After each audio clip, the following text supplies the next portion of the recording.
Alors là, c'est une question très compliquée que vous me posez. Quel doit être le rôle du père dans la relation parent-bébé? Je ne sais pas ce que c'est que ce doit. Il n'y a pas d'ordre militaire, c'est comme ça obligatoire. Quel peut être le rôle du père? Quelle est sa place habituelle? Quelle est la nouvelle place? Comment ça se fabrique, ces relations? C'est très compliqué. Il est bien évident que de tout temps, dans toutes les cultures, dans toutes les espèces animales, que ce soit les espèces quadrupèdes, les pères et les mères n'ont pas la même fonction. D'une part parce que les pères n'enfantent pas, alors que les mères enfantent. Les femelles poissons, elles enfantent. Les mâles poissons n'enfantent pas. Les femelles girafes enfantent. Les mâles girafes n'enfantent pas.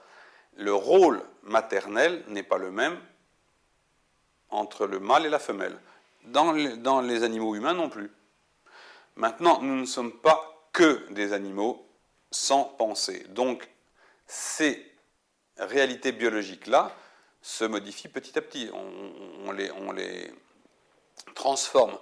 Parce qu'il faut bien comprendre que si vous prenez par exemple les bébés, on va prendre l'exemple d'un troupeau de buffles. Je ne sais pas si vous connaissez les buffles. Enfin, imaginons un troupeau de buffles. Où sont les bébés dans le troupeau de buffles? Avec les femelles. Où sont les mâles? Autour des femelles.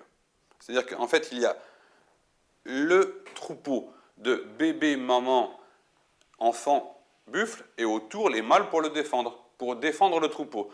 Donc, le mâle n'est pas auprès du bébé, mais il défend la femelle qui défend le bébé. Et très souvent, dans la plupart des espèces, sauf les poissons, c'est comme ça que ça se passe. Le papa, le père, n'est pas auprès d'eux. Il défend l'ensemble. Et actuellement, on est en train de modifier. Pour les humains, c'est pareil. Ce n'est pas que une attitude culturelle. C'est une attitude innée au sens animal.